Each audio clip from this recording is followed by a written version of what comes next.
Elina, welcome to the Nuclear Show. It's so great to have you. I've spoken to a few people and I have mentioned that you're coming on the show, and they're very excited and they think that this is the episode. So the pressure is on you to deliver. But welcome on the show. Why don't you introduce us to yourself and what is it you do? And let's start with that.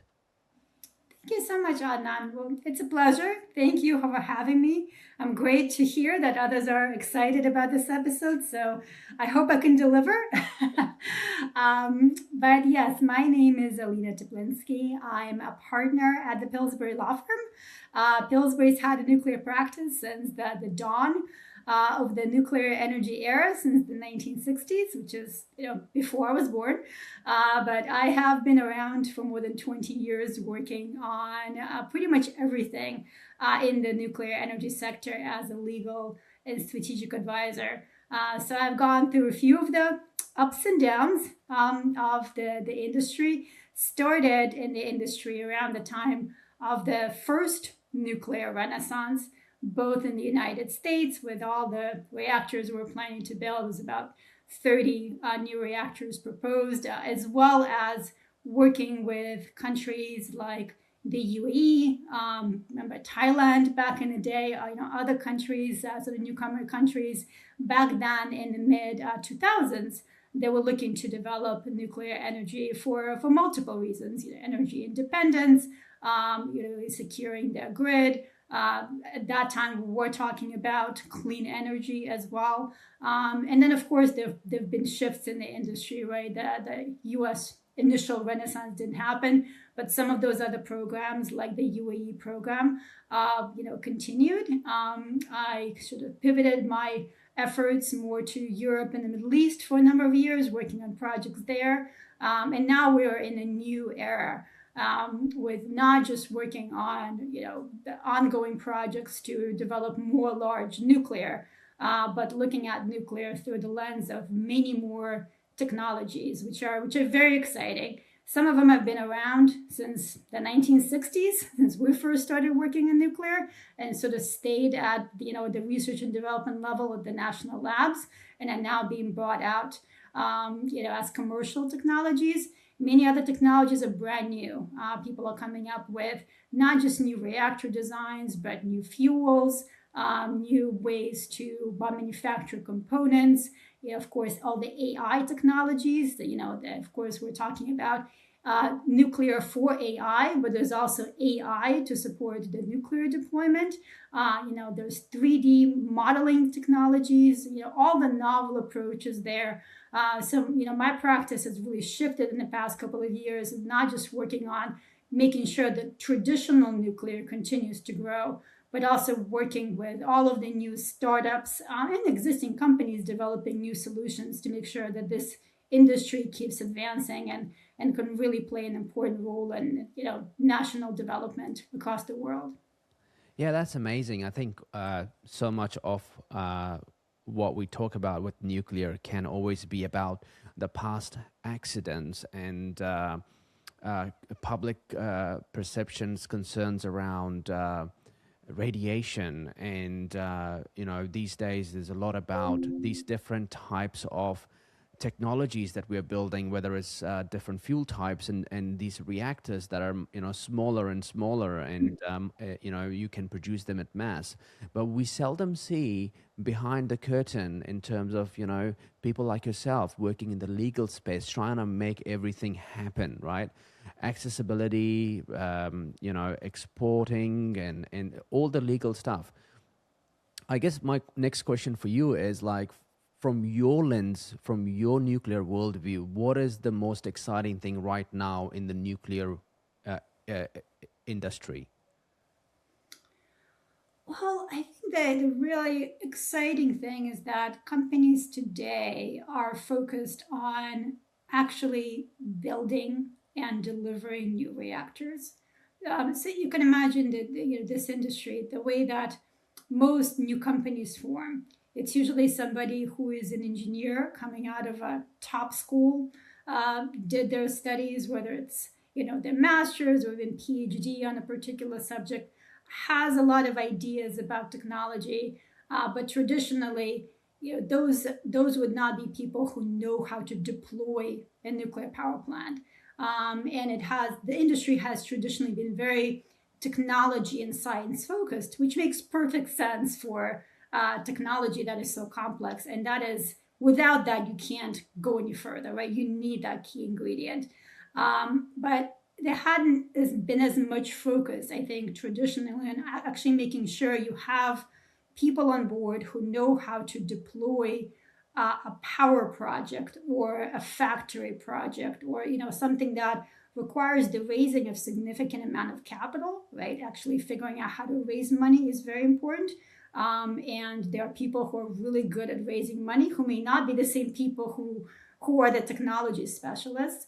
And then there are people who know how to build, how to figure out how to bring in partners to appropriately manage a project, putting in together a supply chain. And all of these are very different disciplines, right? Mm. And of course, you need people who understand compliance, all of the regulatory requirements, and all the other pieces that constitute a successful business. And traditionally, there have been just a few vendors in the entire industry, and those vendors were built on years and years of R&D, big corporations that have existing expertise and decide to develop a new vertical or continue developing nuclear power plants. Here we're building organizations from scratch, and in some ways that's obviously harder because you don't have that established base, corporate base of business. But at the same time, it does allow you to be a lot more creative and Yeah. bring people in from other industries who've figured out how to deploy complex projects or smaller projects or similar projects in industries that are kind of highly regulated. So that creativity, I think, has been incredibly helpful, because it's created, just different types of companies that are pursuing different types of technologies in different ways. But also, in the past, I think, especially 2 years, because of the excitement globally about nuclear energy, there is money looking to invest into nuclear. So companies have been successful in bringing in sufficient funds to start really going to market, to go beyond, just the R&D and the great ideas, into actually getting shovels into the ground and Yeah. starting, deployment. So all of that to me is very exciting. Yeah, and I guess also on the back of that, exciting sort of things happening is Trump's executive orders on accelerating nuclear energy, right?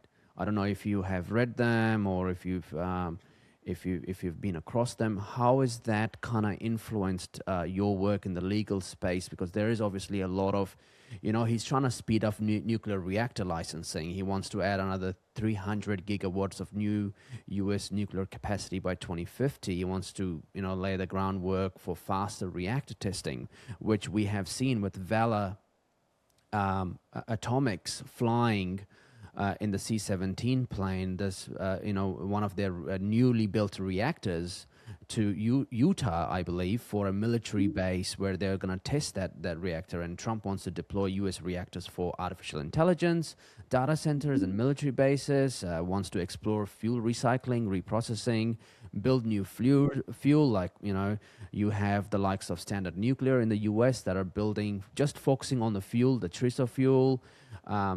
And so, what do you make of the Trump's efforts in terms of accelerating nuclear energy, and how does that reflect from a legal standpoint for you? Well, I can tell you I've memorized those executive orders, so I haven't just read them. But I've read them enough times to probably be able to recite what they say. Yeah. But look, the great thing about nuclear in the United States, in the past, say, 12 years or so, has been that nuclear is now completely bipartisan. Hmm. When I first entered this industry, nuclear was mostly supported by Republicans. There was some Democrats that supported nuclear, actually quite a few, but not that many were willing to speak out on behalf of nuclear. And then there were some, kind of minority voices that were quite vocal against nuclear. And oftentimes, although they were minority voices, that's sort of all you heard. Hmm. With time, nuclear became really bipartisan in the US. I would say, really starting with the second Obama administration, where it didn't really matter which administration you got. there was nuclear support in administration, in Congress and across the different agencies. And we have sort of a long history now of bipartisan legislation, administrations that use their executive power to also support nuclear deployment. And we've had this kind of steady buildup, right, with tax credits that are available for nuclear, which didn't used to be the case, right? They used to be only available for wind and solar. With the Advance Act that was passed, 88 to 2 in Congress. The only dissenters were Bernie Sanders and Ed Markey, who had hated nuclear probably since they were little kids, and they're no longer kids. Yeah. So really in a bipartisan way, and even under the previous administration, we had the pledge to triple nuclear energy in the United States, and also there was a pledge to triple nuclear energy worldwide, announced at COP28 in the UAE. So, and of course, Trump won. Was part of all of that, right? There was huge support under the first Trump administration. But you can see this administration comes in, Trump too, and takes a look at where we are. And there's been all the support, but we're sort of still very slowly chugging along, right? We've been talking about the new nuclear renaissance, but it hasn't sort of come about. Yeah. There are lots of good ongoing efforts, NRC reform. There are companies announcing new projects. There's the Advanced Reactor Demonstration Program that's been hugely valuable, right? I mean, yesterday, TerraPower was granted the construction permit, Wow. which is super exciting. Amazing. That's one of the projects under that program as well. X Energy is going to get theirs very soon, and that's the second project. But you can see the Trump administration looking at this and saying, yeah, there's been some progress, but it is way too slow. We need to quadruple, not just triple, but quadruple nuclear capacity, because now we're at the age of AI, and AI is national security. And we're not going to have AI in data centers without nuclear energy, because frankly, there's nothing else that's out there that is baseload in the way that nuclear is, right? So Yeah. these executive orders come about, and they really try to inject even more fuel into the industry and try to get more projects online, right? So with these reactor pilots, the idea is, let's actually get some things demonstrated on a short scale, because the commercial demos take a long time, right? TerraPower and X Energy have been working at this for years and years with, just developing the designs, submittals to the NRC. And these are big scale projects, talking about SMRs being small, these are not that small. Yeah. We're Yeah. hundreds We're of talking about megawatts. 100 million sort of range, right? For an Oh, SMR.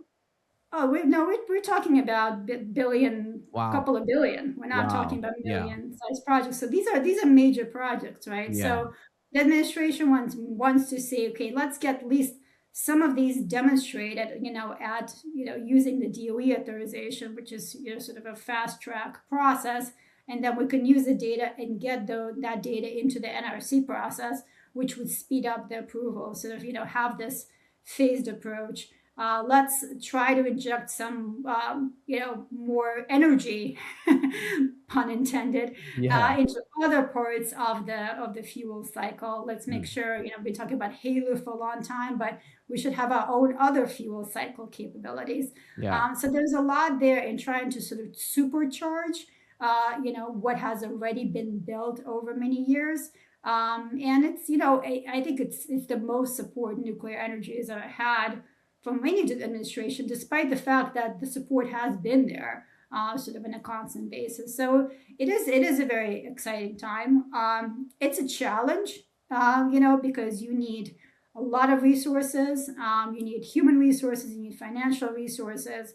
You need people working across agencies to do their job better with potentially less resources, right? Kind of a more lean approach. So none of this is easy. But it is a very exciting time that we really have this push from government. Usually the push is from companies, right? Yeah. Like, hey, government, do something for me. But here the push is from government, like companies speed up, get things demonstrated. Let's get reactors online. Let's get building. So Yeah. it's really different and exciting. Yeah, it is exciting. And I guess for America, you're always sort of, weighing up what's national security, You're weighing up world dominance. You're weighing up, a lot of different things you want to compete with. The likes of China, Russia, and everybody else. It's not just artificial intelligence. Energy is a big part of it. So if America you know, masters the generation and export of nuclear energy to the rest of the world. We're talking about complete flipping the entire foreign policy and how they approach. In terms of, you look at the war going on now with Iran and the Strait of Hormuz being closed or threatened or disrupted. You're having about 30% of the world's supply in terms of LNG and oil being disrupted. So, imagine if America had so much, reserves of nuclear energy power that they can. So I'm pretty sure there's a lot of smart people in the government space thinking about that, but at the same time they're also enabling all these fun creative ways of these companies that want to build nuclear solutions in different ways, like atomic Copenhagen Atomics. They're building this kind of very fascinating, fun looking container that you can just wheel on the back of your ute or your truck. And it's the business model is amazing. The fuel they're using thorium salt, and they've got a minerals supply, rare earth mineral supply, the supply chain, and they seem to be much more fun and in terms of the culture and how they go about building these solutions.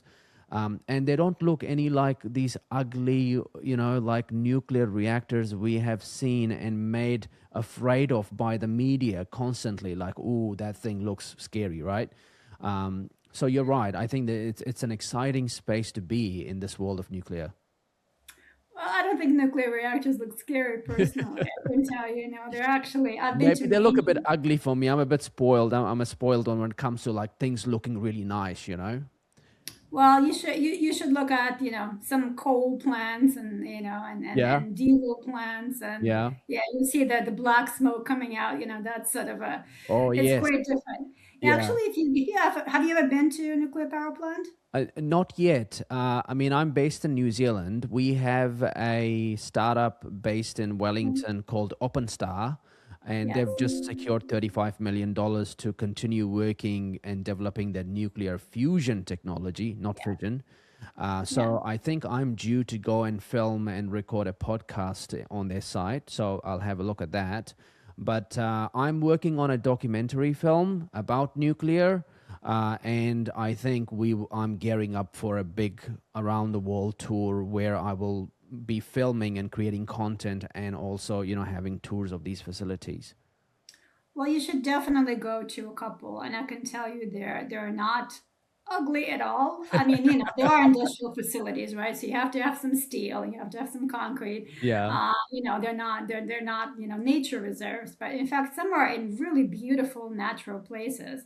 And the thing that always impresses me about these facilities is how clean everything is. Yeah. It's almost like going to my mom's house. My mom's a super neat freak. You go into it, it's a museum. There's Yeah. not a speck of dirt or dust anywhere. Yeah. And we're talking about a house here. These are industrial facilities, and they Yeah. are very clean, very neat.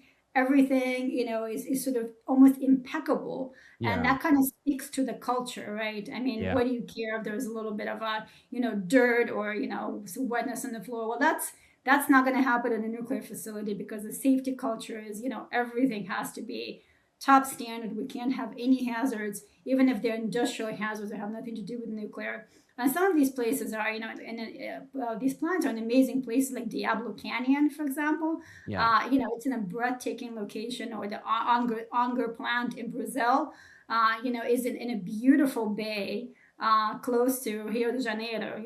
I mean, so many of these places are really in beautiful places, and they're also quite small. If you think about, the amount of power that these facilities produce. In some cases, one nuclear power plant can power, 30% of the entire capacity of a sizable country. They're actually pretty small, pretty easy to walk from one side to the other in, 5 to 10 minutes. So, I definitely want to challenge that idea that even the traditional plants are somehow some like ugly behemoths, right? Yeah. But Yeah. at the same time, the SMRs and the microreactors are also are very exciting in different ways. Yeah.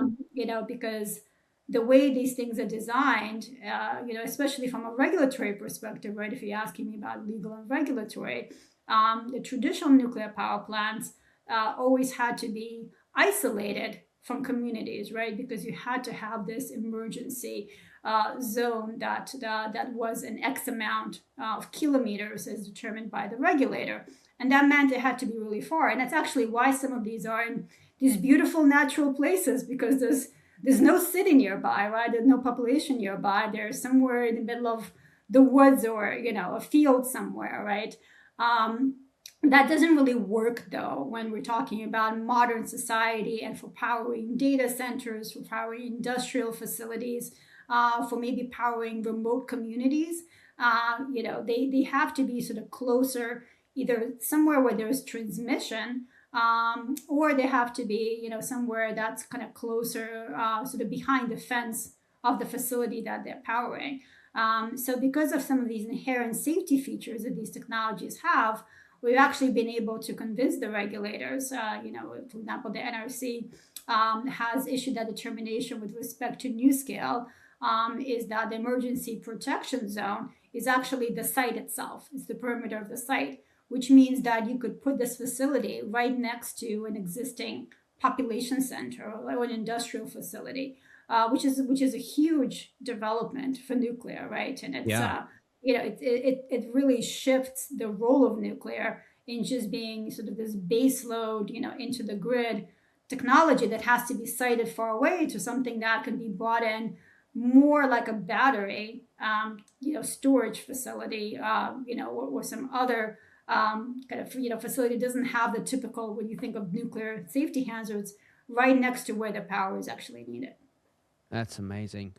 As a lawyer, you look at this regulatory sort of frameworks and things that are in place, and you're looking at the legality of cross-border deals. You work on acquisitions. What's your view on where where all those things are? Is it overregulated? Is it making us slower? Do we you're looking for creative ways to enable? How do you go about kind of navigating all of that and getting things moving forward and getting the results you want for your clients?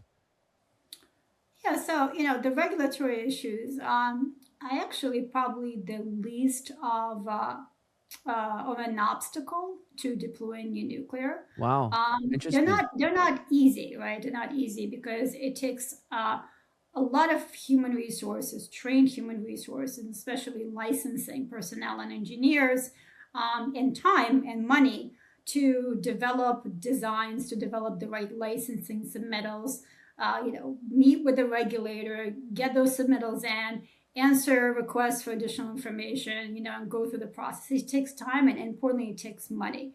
And it's a hard thing to do for startups, and it's even a hard thing to do for established companies because you've got to establish a budget, right? It's like a couple of $100 million you've got to establish just for the licensing process. So it's certainly not easy, and making that process more efficient, especially for technologies that are really much lower risk. When you're talking about micro reactors, you're talking about low power reactors, or advanced fuels that have that are easier to demonstrate. You could never have like a loss of coolant incident, for example. That it's definitely an important thing to do, and also just reducing the timelines, because some of the regulatory process is just efficiencies, right? Yeah. It's making sure that the right resource is reviewing the application, and maybe the person who reviewed a similar application should review the next application versus getting somebody new that's going to ask the same questions sort of the first time around, Mm. right? So you can cut some time there. But many companies know how to get through the regulatory process. What's really been the biggest issue, I think, is the construction risk in Mm. undertaking these projects, Yeah. especially with the large, gigawatt scale projects, because, these are, 10, 20, $30 billion projects that are really complex, at best 5 years of construction Yeah. with so many moving pieces. Uh, lots of coordination between the owner, the technology provider, the constructor, all of the equipment suppliers, the regulator, multiple regulators, because you have the nuclear regulator, but you also have, the local regulators for kind of construction permitting. All of these things have to sort of come together. And that has been really challenging, not just for nuclear, but honestly, any complex project faces many of these issues, but also especially for nuclear because it is regulated, right? And it is very complex to build a nuclear power plant. These issues are, somewhat softened for SMRs because you can do more at a factory, right? There's less kind of stick-built construction at site, but there's still a significant amount of construction, and still even the fabrication has to follow, nuclear quality assurance standards.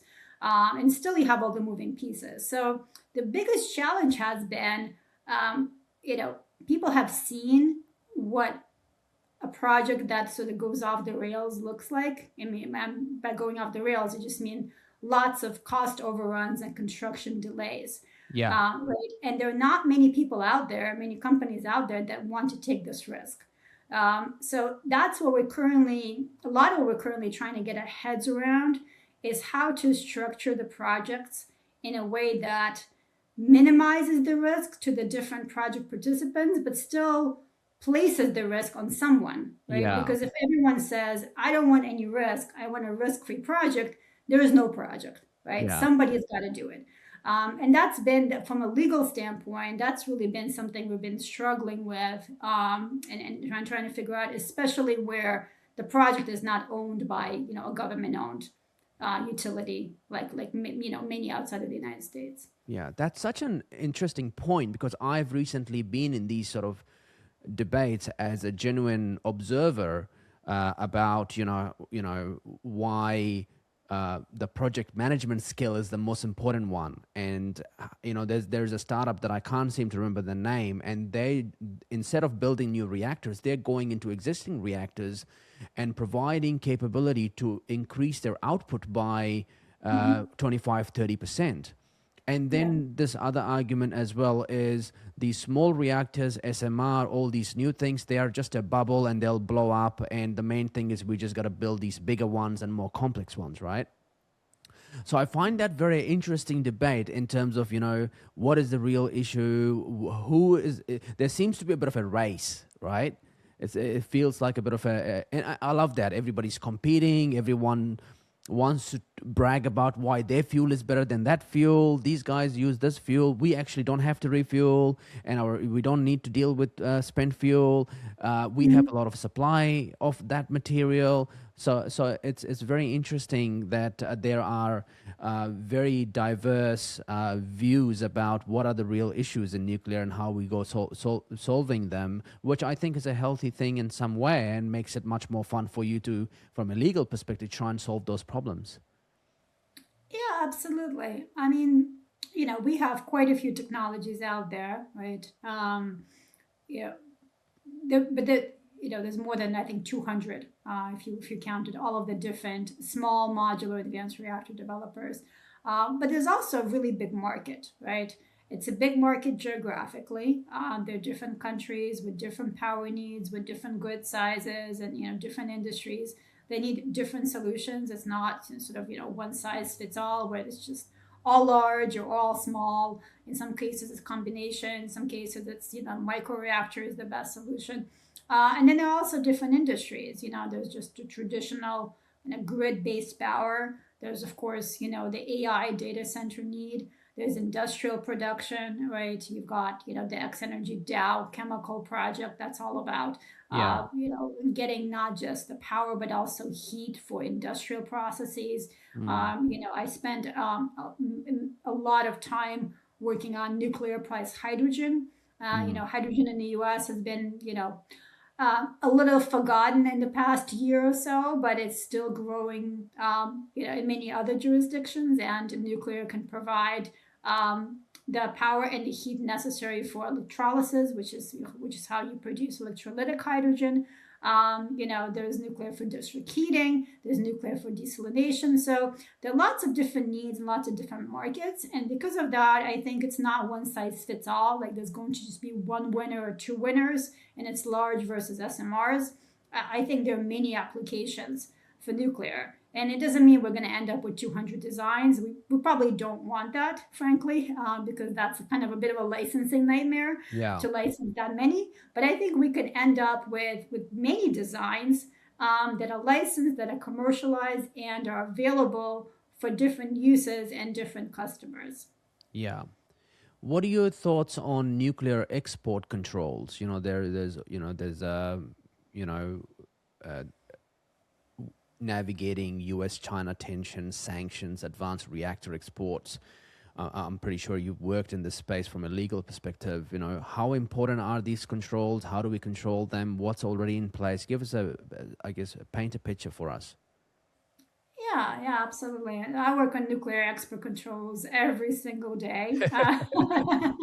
It's not an issue that can ever go away. It will always be there. It's something you'll always have to deal with Yeah. if you're in the nuclear industry, because obviously nuclear technology is sensitive from a national security perspective, from a non-proliferation perspective to some extent. Mm. You will have different people in our industry argue different things and saying, well, this technology, it's all, well known, can never be used for any weapons uses. Governments have a different idea of what's sensitive or what's not. And you sort of, you are obliged to respect what the government has determined and what the rules are. Yeah. The good thing about nuclear export controls is, they've been around for a long time. We've got this framework with the Nuclear Suppliers Group that was established decades ago, and they promulgate these guidelines. And the guidelines sort of have like a classification list of how different technologies are classified. And almost every government that has nuclear energy, nuclear power, has regulations that are in some way very closely based on these guidelines. So unlike many other things, for example, nuclear safety regulations don't necessarily follow a specific framework.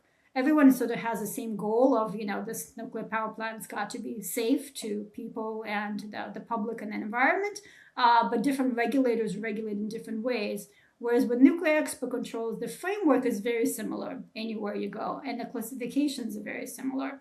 What's really the challenge is that every jurisdiction regulates in terms of the licenses that are required in a slightly different way.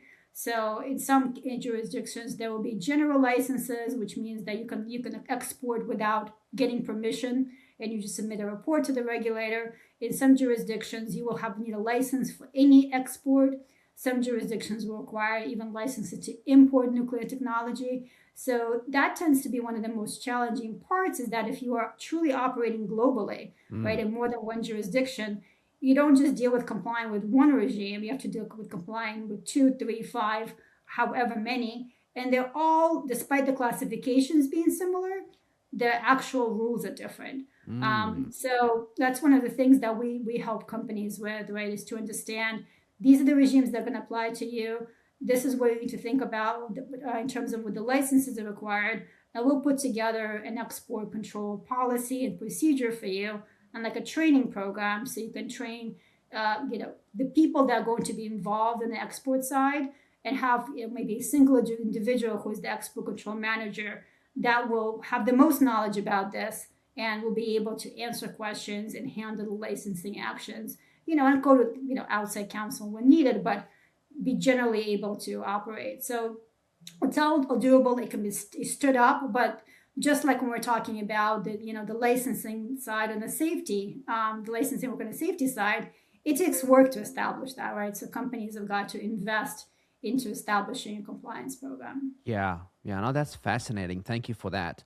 I want to move on to AI data centers. I think I was listening to Elon, and he talked about this vision that the maximum Earth capacity for robots is 10 billion robots in the world. That's or 20 billion, I think. That's 2 for each human alive. That's a lot of robots burning a lot of energy. And then, there might be about 50 billion agents that are doing a lot of work on the internet, right? And we're already starting to see the pressure point on the grids in terms of these data centers that are built around these grids, and the move for a lot of companies to invest into standalone nuclear reactors that power their data centers. So, from your world, in terms of the legal, I guess, lens, what are you seeing in terms of the policy gaps or the co-locations or these collaborations? How do we see these kind of shaping up? And I don't think without nuclear we can have AI maximally brought to life in terms of its maximum potential. But from your legal perspective, what are you seeing in that space? Yeah, it's funny actually.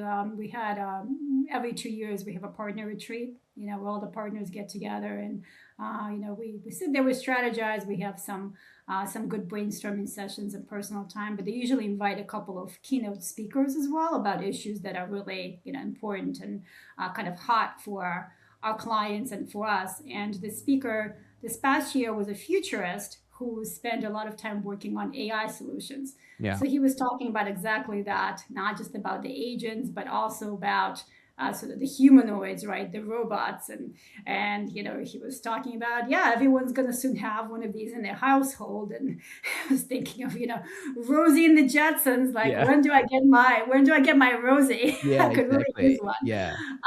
But I stood up and I asked, and he didn't mention anything about his presentation about where's the energy going to come from for all this AI. Yeah. And I stood up and I asked, like, what do you think? And he was like, well, it has to come from nuclear. There's no other source. And I Yeah. said, well, thank you so much for the advertisement for our nuclear practice to the whole firm. Yeah. Yeah.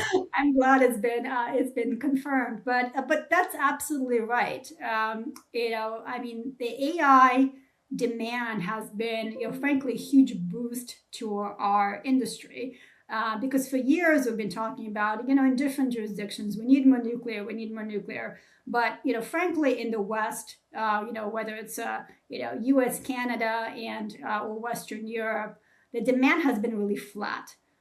So, our economies are growing, but they're not growing fast enough. It's not like the historical growth in China or countries like India, right? I mean, India set out a development goal by 2047, so the energy use goes up on this curve. You don't even need AI there. You just need more energy for industry and also to Yeah. displace, all the coal capacity. But in the West, we haven't really had that. And AI, sort of came out of the blue, I think, for many people, because frankly, I've been doing some work for a couple of NGOs thinking about how to scale nuclear, and we looked at what are the sources of uses and sources of funds.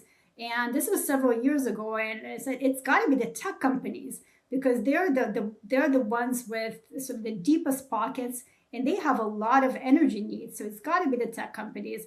But this was 5 years ago. Nobody was talking about big tech supporting nuclear. Yeah. So now we have this affirmation that nuclear is really the only way to support AI growth. And that has meant that finally there are now customers. It's not the vendors driving the demand, right? Before it was the vendors like, hey guys, buy my design.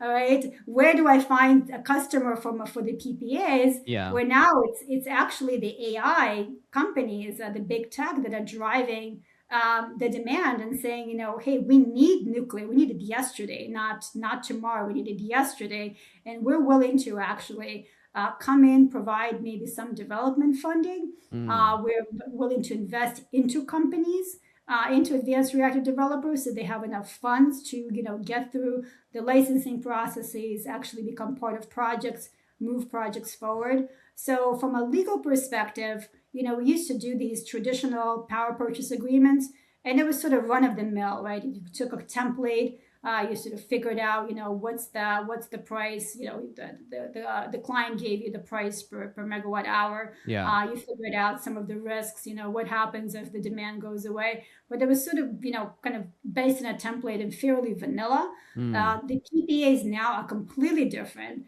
because it's not just an offtake, it's also potential investment Yeah. into the project itself. It's figuring out, what happens if the project doesn't move forward, or in the opposite, if more power is needed. If somebody's got an existing nuclear power plant and they're building a new one, do you draw on some power from the existing plant? So, these are very creative mechanisms, and it's a lot of fun as a Yeah. lawyer. But it's also fun to see the demand actually sort of driving the industry instead of the sort of the supply side trying to constantly find the demand. Yeah, I mean, if you just look at the data center Elon Musk built for his AI company XAI in Memphis, it's amazing the power it's producing, and it must be chugging on this electricity like like a lion eating an entire gazelle in like within seconds. But I think Elon has his own views in terms of trying to get more solar, and he has his own pathway. And it's funny, like he's starting to complain about nuclear energy. He's starting to find it like these nuclear reactors and all these startups are annoying him a little bit, and he posts about it on Twitter all the time, which I find funny. But no, I am with you. I think you know there is a lot of in New Zealand we just approved $7 billion worth of data centers, right? Wow. And the first question we ask everyone is like, where is this energy coming from, right? And they don't want to answer that question. So it's very interesting in terms of, and then we say, well, what about nuclear? And they go, no, we don't want to do nuclear. We don't want to touch nuclear because we're a nuclear-free country. It's like, well, I think you need to change your views because that's it's a different world we live in now. So I think nuclear AI, it's they can go hand in hand and really power up the world in ways that we can't even imagine. In the end of the day, we want the future to be accessible, affordable, and cheaper for everyone, and inspiring and exciting. The world we live in now, it's boring, it's dull, it's everything is going up for people. The prices are going up. All this electrification, solar energies, and all these industrialization are putting more pressure by sucking the supply that they need. Um, and why not go nuclear? So I think that makes a lot of sense. I want to move on to financing in the nuclear world. What's your experience with financing new models, existing models, challenges around that? Private capital's coming in. There's a lot of people not happy about private capital coming in, but I see it as a safety thing in many ways. And a filter as well in terms of obviously these venture capitalist firms are very strict on keeping an eye on progress and making sure what they're building is safe in many ways. What are your thoughts on just financing? And also things like like electricity companies, right? They're constantly buying energy, right? And I'm sure when there is a lot of nuclear energy supply, they're going to buy that supply as well. I mean, just give me a view on financing and how that kind of works in the nuclear world. Yeah, so we're talking about different types of financing, like all the things that you just mentioned. So I'll divide it into two buckets.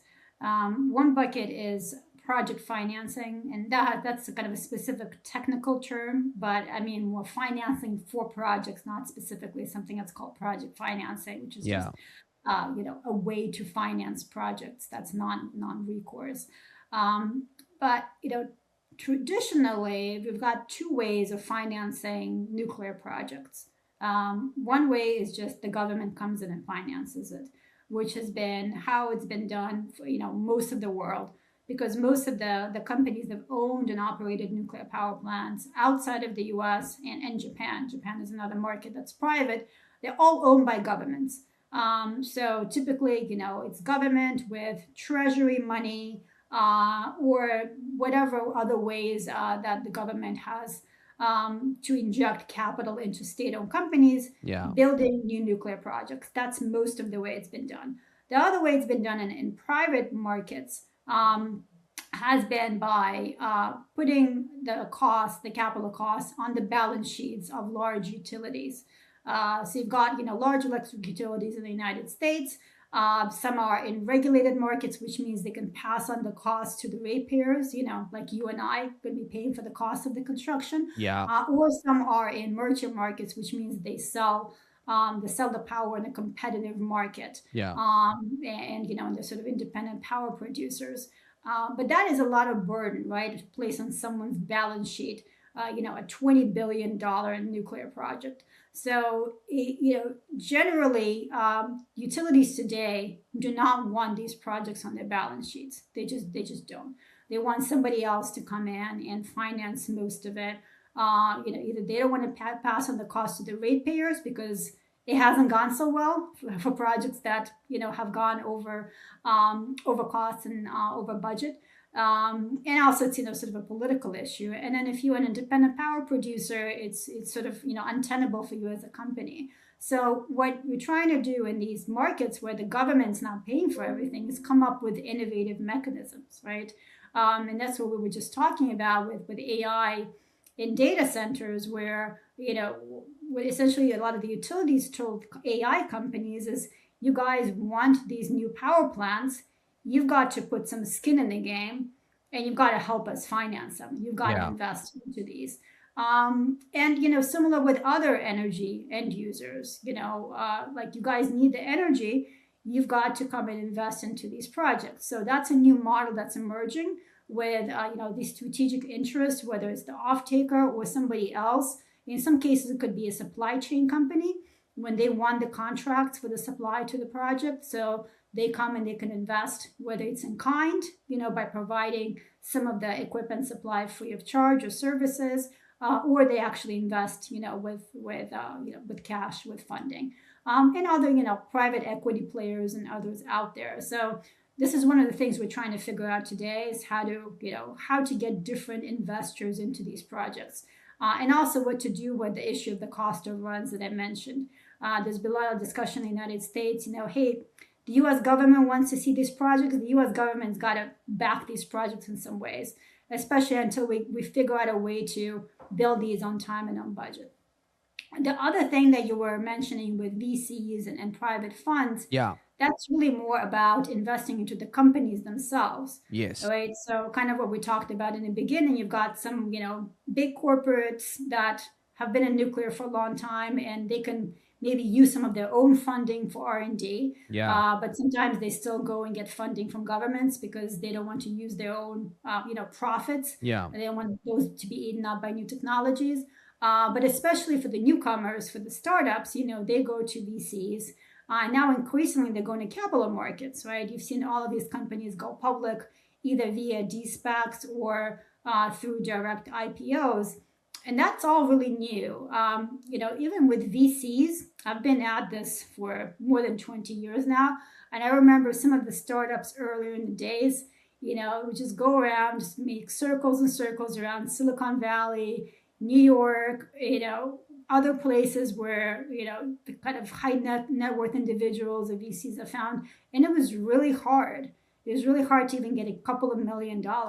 Yeah. But now it's a completely different world where VCs are really wanting to invest into nuclear. And the question is more about, who do you invest into? Who is going to actually make it? Who's going to be successful? Who will be the next unicorn? So the question is completely flipped, where before it was like, I don't want to do anything with nuclear. I don't understand it. It's too difficult. I've never invested into it. It's like, no, I want to invest a significant amount in nuclear. Who do I invest into? Yeah. And then the idea, the capital markets game is also, very new. And that's very exciting because there's a lot of money available in capital markets. Yeah. And that's, the type of money companies really need to speed up deployment and to actually get building versus being stuck in this sort of, R&D phase. Yeah.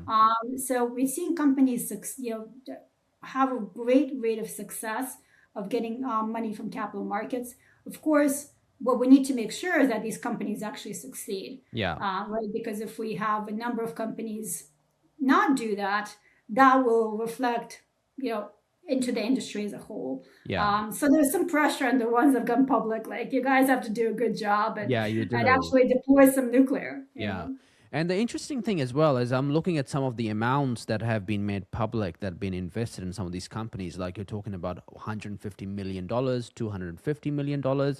But in in comparison, in terms of, if someone was to buy a nuclear reactor for 50 million, 100 million, just one reactor, the return for that investment is huge, because you're talking, you're investing 150 million, but these companies are going to, easily become billion-dollar companies in terms of the amount that they're dealing with and the projects they're doing. So I think it's a really smart investment if you can, if you can choose the right ones you want to back. And um, our sponsor Nuclearis, they're very early in their stages. Nuclearis Energy, and you work with them. Obviously, we don't want to get into the sensitive details of them, of what you guys work on and where they are at. I know that there's something exciting happening this year for them, but it's incredible that. The opportunity I see, if I was a VC, I would be like, okay, I need to figure out nuclear, and who I want to work with and who's doing what. And because, I can put in 100 million, 200 million, and if they pass the R&D and get to criticality and start producing and start having customers that are buying these reactors for $100 million a pop, and we are making about 10,000 of these every year, you're getting very close to $1 trillion company like Apple and Tesla. So I think the opportunity for them is incredibly huge. Yeah. Yeah, absolutely. And I mean, you look at companies like Tesla and others that have gone to market, right? These companies were not profitable for many years, and they were worth billions and now trillions of dollars. And eventually they do become profitable, right? So there's something that capital markets do is they create a valuation for companies that don't yet generate revenue, at least not revenue at that scale, Yeah. but that capitalization allows the companies to surge forward. And that's really important for nuclear, right? That's one of the reasons that, before this new wave of investment into nuclear, some of the development was so slow because the companies were relying on, a million or 2 million from, the government, one VC that's willing to invest some small amount, one angel investor was like, drip strips of money for a long time that didn't really allow them to surge forward. But now the types of investments we're seeing have the cash that will get these companies to actually start building, which is the exciting part. Yeah. I'm curious to ask if you've ever been in a facility where they manage the spent fuel underground, or whether you've worked with them. They look so fascinating to me, and I'm so intrigued by it. I think there's a company called Deep Geo. They are creating, using project management skills and other capability to build these locations and manage them. There are other companies that are sort of doing their own specialized one-off things. You have any views on those, or the legality of it, or the public perception of it, or that world? It seems so fascinating. Yeah, yeah. So I can talk about DGO because I'm on the advisory board. Are So I you? think that I Are you think they'll great? lend I me. was They'll actually lend me. talking to them a couple of days ago with David Heck. Excellent, excellent. So, Yeah. yeah, I mean, the issue of spent nuclear fuel is not really a technical issue, right? We know how to safely dispose of spent nuclear fuel, Okay. through geological repositories or through on-site storage for some period of time. That's been done safely, across every single nuclear facility. Yeah. But it's really a political question, right? In the U.S., it has been political question. It's been a political question everywhere, because the idea that you're going to pick one place and you're going to put all of the waste, even though it's not necessarily waste, it's actually usable nuclear material, which Yeah. potentially can also be reused and recycled, which is a whole different discussion. Yeah. But it's been a politically charged discussion, and what companies like Deep Geo are doing is that they're developing these community-based approaches, right? Where it's a community that actually wants a facility to come to them. And maybe as well a new nuclear power plant sort of co-located with that facility, because Interesting. that's what they're doing, for example, in Finland, right? The deep geological repository that's being built there is being built right next to the like one of the existing nuclear power plants. Mm. So it's already sort of a facility, an area where there is significant amount of community support. Yeah.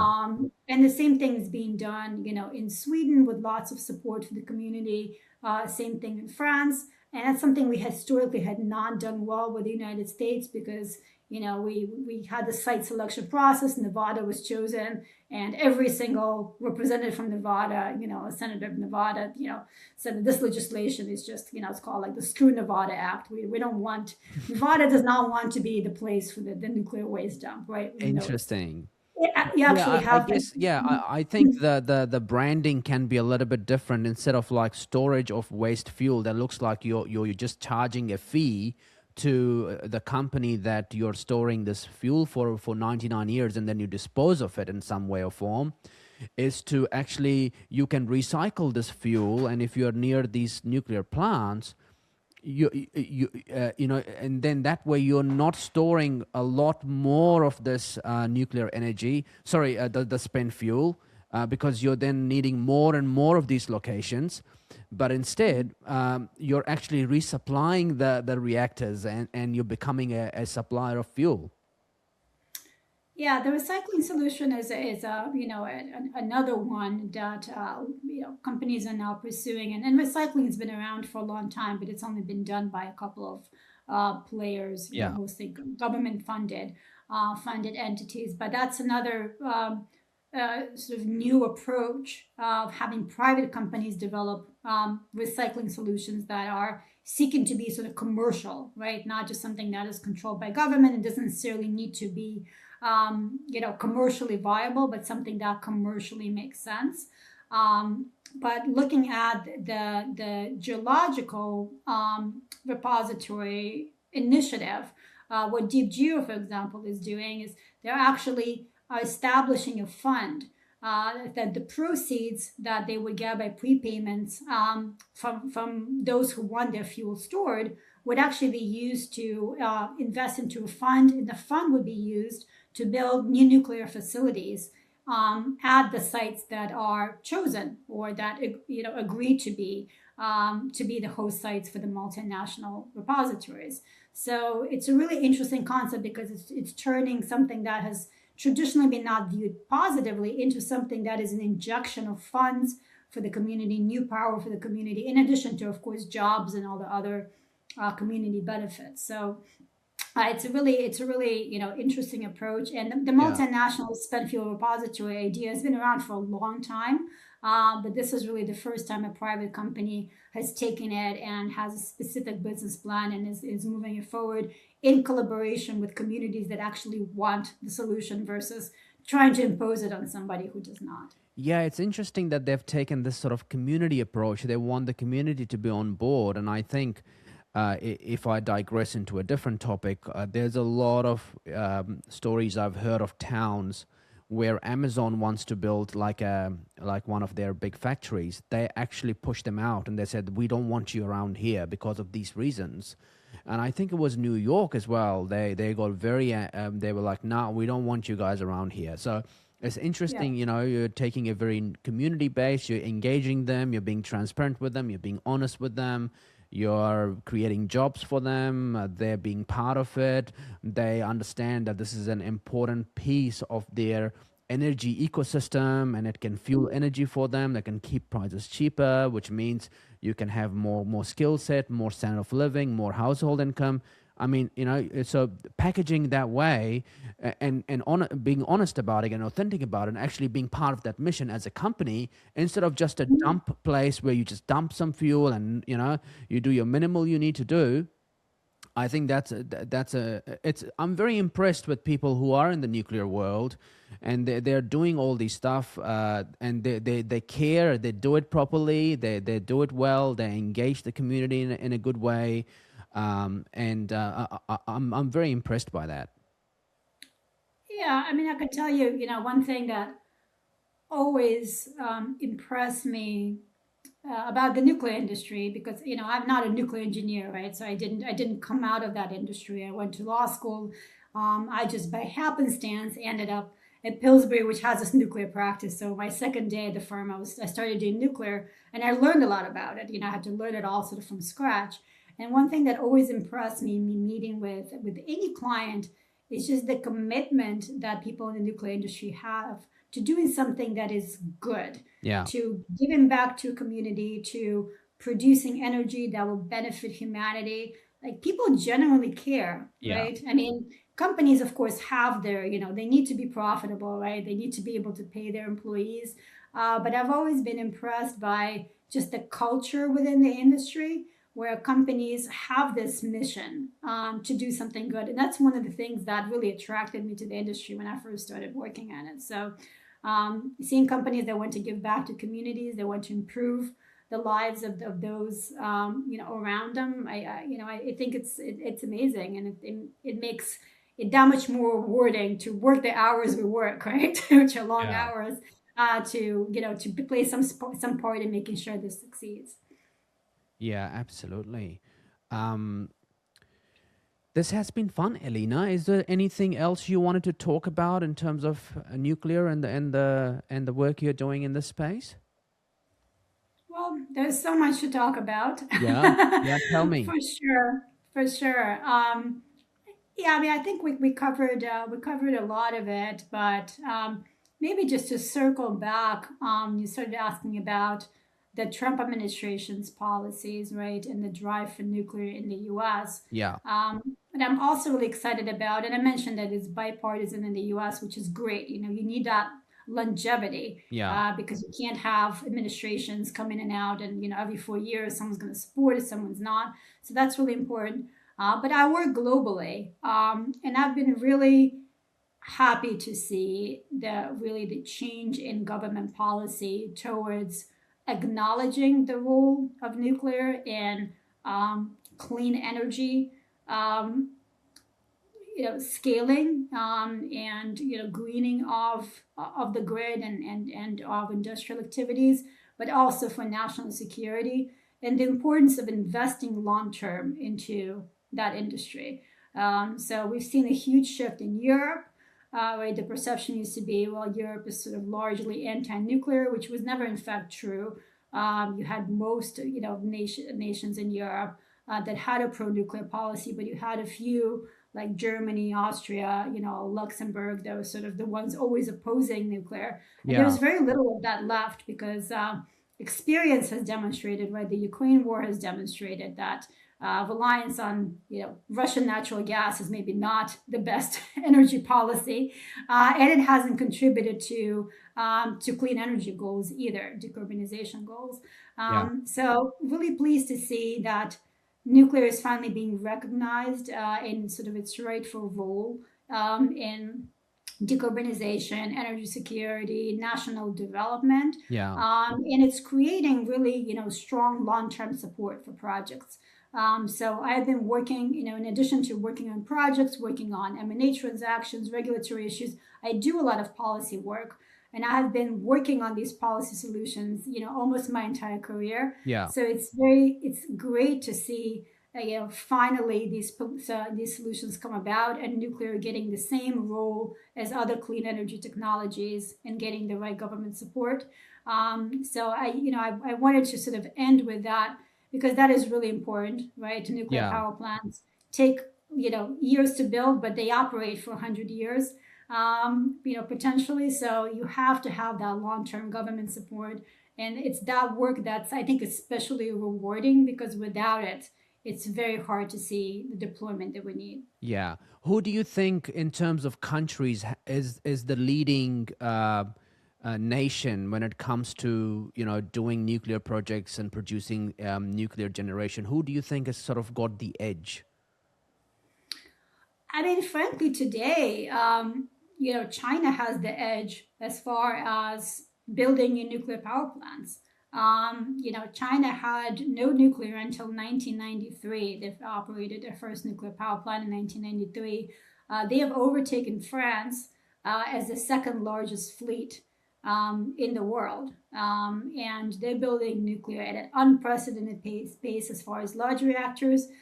They also build a small modular reactor, a gas, um, um, high temperature gas reactor, and they have other technologies that they're trying to deploy. Yeah. And it kind of goes to that point about government support, right? China's decided we're going to build new nuclear, and this is our 5 year plan. We keep building new nuclear, and they're doing it. Yeah.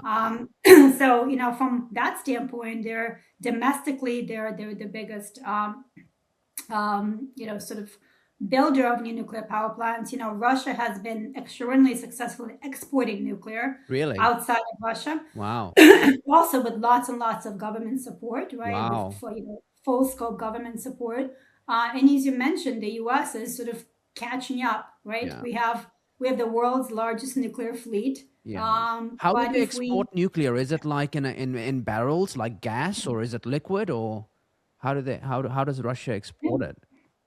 no, they build nuclear power plants overseas. They get contracts to build nuclear Ah, power plants interesting. overseas. Yeah. Interesting. Okay. Yeah. Yeah, yeah, yeah. So I actually worked on, for many years, I lived in Turkey and worked on the first nuclear power plant in Turkey. And that plant was developed by a company that was 100% owned by Russian companies that were, owned by the Russian government. Right. And it was done under an intergovernmental agreement between Russia and Turkey. So Yeah, yeah, yeah, yeah, that's, yeah.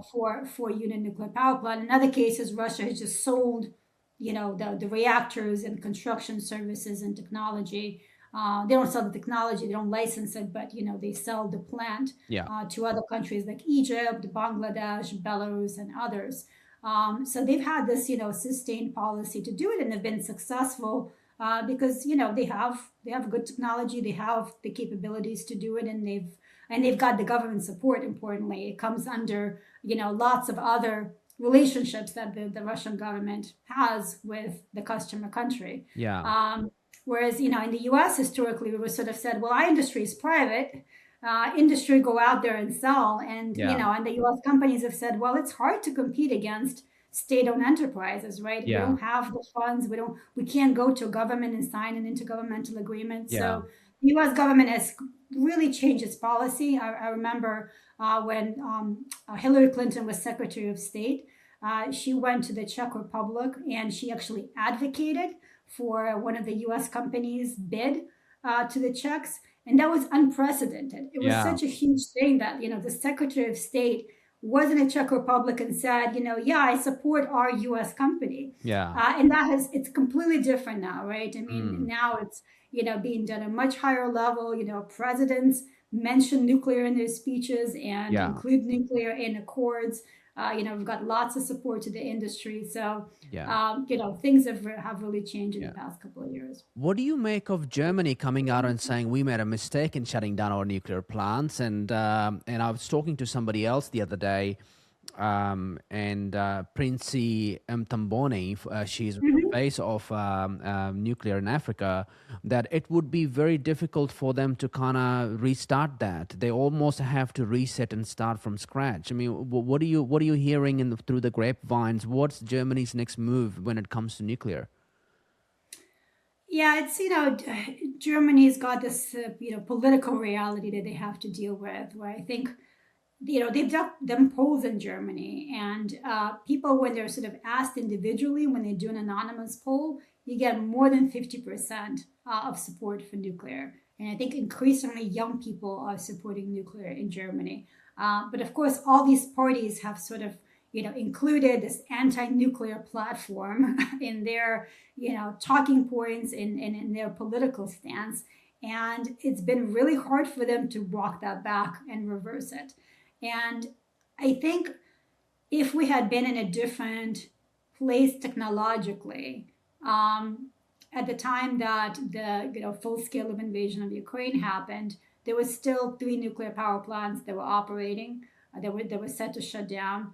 And had they been not shut, had they had at least 2-3 years left, we could have kept those open, and maybe we could have reopened some other ones. Yeah. The issue for those was, one, the companies had already moved everything onto decommissioning, right? It takes Yeah. a long time to transition from operations to decommissioning. So the companies, for years have been told by the government, shut down operations, you need to decommission. So turning that around is difficult, but the most difficult thing is the fuel. It takes Mm. time to fabricate the fuel and place the fuel orders. Yeah. So the fuel can't just appear. It's not like oil and gas, right? We're sort of fungible. Like, this is metallic fuel that has to be, or ceramic fuel that has to be, manufactured specifically for that reactor, and that could take 2 years. So they simply Right. didn't have the fuel to continue to operate. So the timing was a bit unfortunate, because if it was, 2 or 3 years before, I think we could have saved many more reactors. and they could have continued to operate. But because they already didn't have the fuel, the companies had completely changed the business model and were on to decommissioning stage, it's hard to save them. Mm. I think people have done studies at the current state of nuclear power plants in Germany, say that there are several that can still be saved. That and a state of decommissioning where it can be reversed, they could be placed back into operations. It will take a little bit of time, but I don't know what they're going to do, Mm. because I think they're now just reluctantly saying that yeah, maybe it was a mistake, but it was sort of already done, right? And reversing that is not it's not easy. We saw it had to happen in Belgium, right, where they were Yeah. set to shut down those reactors, and the government actually had to come in and co-invest 50% with Engie to keep them open. Yeah. Imagine the taxpayer dollars had to be used for that. Whereas if the policy had been different, the company would have just continued Yeah. to operate them. So it'll be interesting to see what Germany does. It almost looks like Germany is more likely to at some point develop new reactors at some of those existing sites, Yeah. advanced reactors, Yeah. than to reopen existing plants. Yeah. But not salvaging the plants that are salvageable, is not a smart economic decision, because it's still it's still a small investment to bring an existing plant back into operation, provided it hasn't been demolished. Than it is to build a new reactor from scratch, and they probably will need to build ones anyway, because they can't bring back all of the ones they had Yeah. that were existing, and sadly were operating perfectly. Yeah. Yeah. Yeah. And what do you make of UAE getting into this business of producing nuclear power? I mean, they are rich with oil and gas, and we don't know, that we always speculate how much more they have left, right? Um, what's the thinking behind them doing nuclear energy, and who's behind operating those? Yeah, I had the honor of being involved in some of the original work that was done in the feasibility study for the UE for nuclear back in 2007, Wow. and I worked on the very first nuclear project in the UE, which is now operational in Baraka. I worked on contracts on that. I worked a lot with the Emirates Nuclear Energy Corporation, and just setting up their operations, and working on implementation of international agreements and all the things the UAE had to do to develop a nuclear program from scratch. And at that time, it was a very, very smart thought process that one, of course they have the oil reserves, but why would you want to burn the oil? You could rather sell the oil. That makes much more economic sense. But I also think even back then, when decarbonization wasn't really a term that was being thrown around, they did start thinking about the environment and about the clean nature of nuclear energy, and how that would benefit their people, and benefit their economy at large.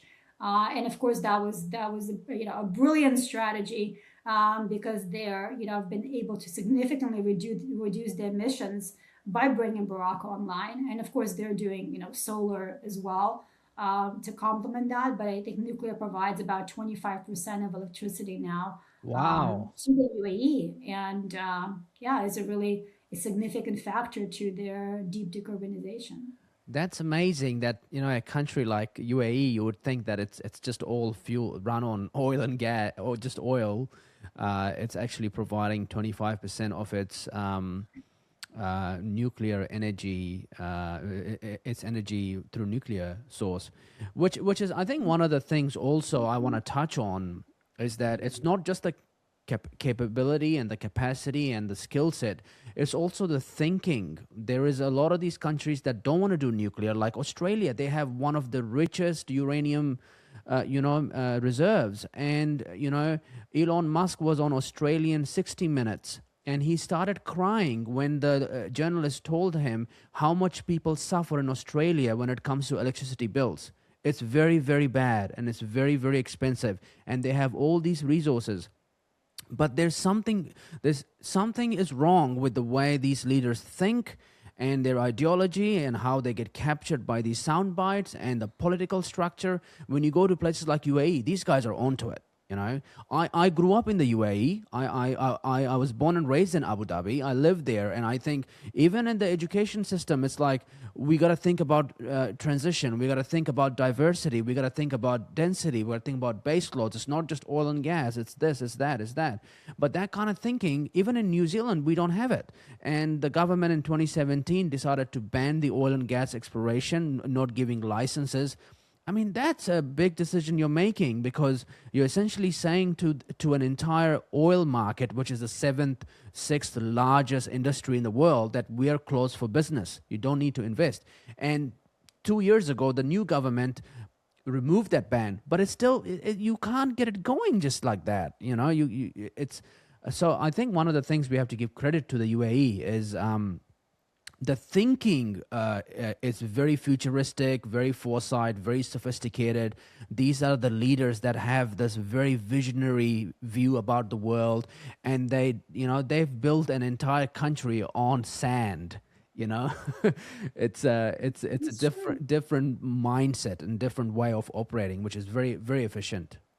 Elena, this has been fun. Just quickly, where can people find you, your socials or your emails, or however you like people to kind of get in touch with you or follow you? Just share us your sort of contacts.